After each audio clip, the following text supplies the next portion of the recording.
हमें आदित्य योगीनाथ सबसे ज्यादा नापसंद थे, लेकिन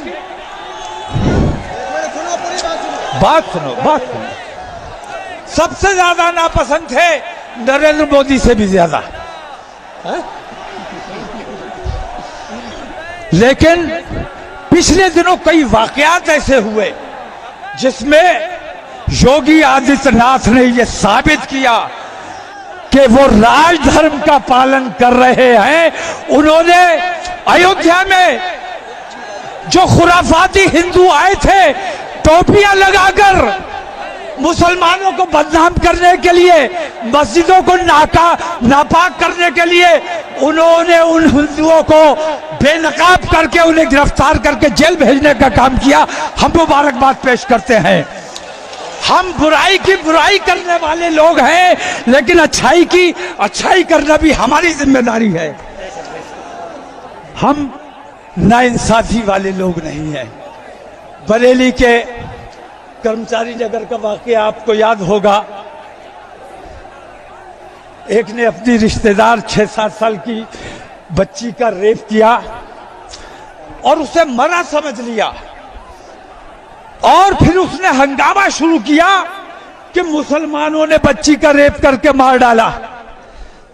ये तो बरेली के प्रशासन की ऐसी सूझबूझ, जिसने उसे बेनकाब किया, खुद ही रेप किया था, खुद ही शोर मचा रहा था और दंगा कराने का माहौल उसने पूरा बना दिया था, लेकिन जिला पुलिस ने उसको बेनकाब करके जेल भेजने का काम किया। हम उनके भी तहे दिल से शुक्रगुजार हैं। और जब जब अमन का और इंसाफ का काम होता रहेगा, हम तुम्हारे साथ थे और तुम्हारे साथ खड़े रहेंगे। बेईमानी हमसे बर्दाश्त नहीं होती है, ना हम बेईमान हैं, ना बेईमानी हम पसंद करते हैं। अब एक बात और समझ लो, अगरचे मौसम भी ठीक है और शामियाना भी लगा हुआ है, लेकिन फिर भी मुझे आपकी तकलीफ का, आपकी परेशानी का एहसास है। मैं बात को ज्यादा तवील नहीं करूंगा, इतना कह के बात को खत्म करना चाहता हूं कि जो माहौल आज मैंने बरेली में दिखाया है, ये मैं 10 तारीख के जुमे में भी दिखा सकता था, मैं 17 तारीख के जुमे में भी दिखा सकता था, और मैंने जयपुर में भी जुमा नहीं था। ये जुमे से डर गए हैं। इन्हें ये बताना जरूरी है, इन्हें ये बताना जरूरी है कि गुलामाने मुस्तफा के लिए कोई जुमा नहीं, कोई इतवार नहीं। हम हर दिन गुलाम हैं, हर वक्त गुलाम हैं। तो जो माहौल आज मैंने बरेली में दिखाया है, अगर मेरी बात पर तवज्जो नहीं दी गई तो इंशाअल्लाह हिंदुस्तान के हर सूबे में ये माहौल बनाकर दिखाया जाएगा। जब तक गिरफ्तारी नहीं होगी, जब तक हमें इंसाफ नहीं मिलेगा, हम मांग नहीं करेंगे। लेकिन जब तक हमें इंसाफ नहीं मिलेगा, ऐसा माहौल हम लगातार बनाते जाएंगे।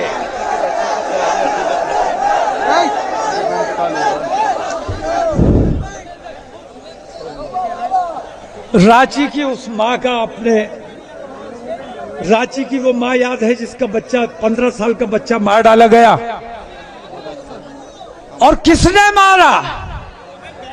जिसकी जिम्मेदारी थी हिफाजत करने की, उसने मार डाला है। अगर तुम्हारी गोलियों में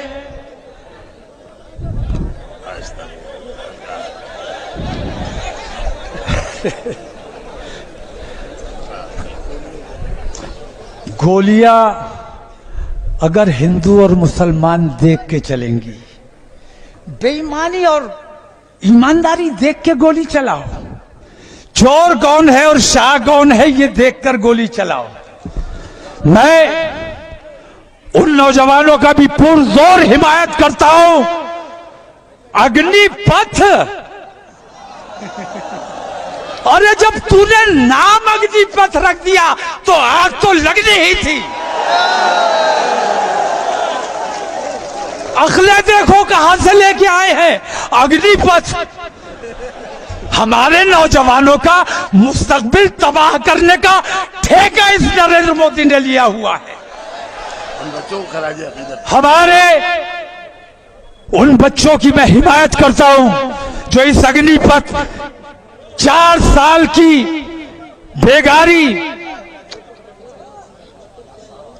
इसके खिलाफ जो लोग एहतजाज कर रहे हैं, मैं उन लोगों की हिमायत करता हूं और इस अग्निपथ योजना को फौरी तौर पर बंद किया जाना चाहिए। उस औरत को याद करो मेरे भाइयों, मैं रोया हूं उस औरत के इकलौता बेटा,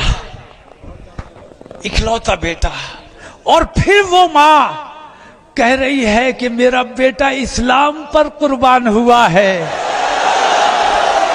मोहम्मद की शान पर कुर्बान हुआ है। इस्लाम जिंदाबाद था और इस्लाम जिंदाबाद रहेगा। आज हम तमाम लोग उस 15 साल के बच्चे की मां को खिराज अकीदत पेश करते हैं और उसके हक में दुआ करते हैं, अल्लाह तबारक तआला उसे सब्र जमील अता फरमाए। बात काफी तवील हो गई, इसलिए बात करने का मेरा इरादा नहीं था, लेकिन जज्बाती आदमी हूं, कुछ बातें ऐसी हो जाती हैं, गुस्सा आ जाता है और हम जो दिल में कुछ और हो, जबान पे कुछ और हो, ये हमसे हो नहीं पाता है। ए भाई बैठ जाओ यार, लोगों को परेशानी हो रही है। नहीं, अब खत्म कर रहा है। तो आप तमाम लोगों को मैं दरख्वास्त करना चाहता हूं हाथ जोड़कर कि रसूल की अजमत पर खिराज अकीदत पेश करने आए हो, रसूल के नाम पर जान देने का जज्बा तुम्हारे दिलों में है। जितनी मोहब्बत से आए हो, जितनी शांति से आए हो, इसी शांति से तुम्हें वापस जाना है। रास्ते में शोर-ओ-गुल नहीं करना है, नारेबाजी नहीं करना है, और चुप जाओ। और जाने से पहले एक बार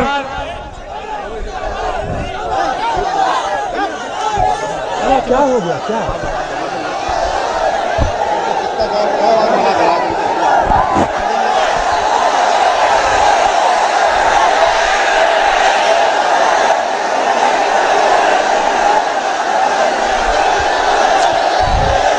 तो बताओ अभी तुम्हारा ये पैगाम मुकम्मल नहीं हुआ है। जब तक तुम जैसे यहां आए हो ऐसे ही शांति के साथ अपने घरों तक वापस नहीं पहुंच जाओगे, तब तक ये पैगाम मुकम्मल नहीं होगा। क्या बात है? क्यों मुखातिब हो रहे हो?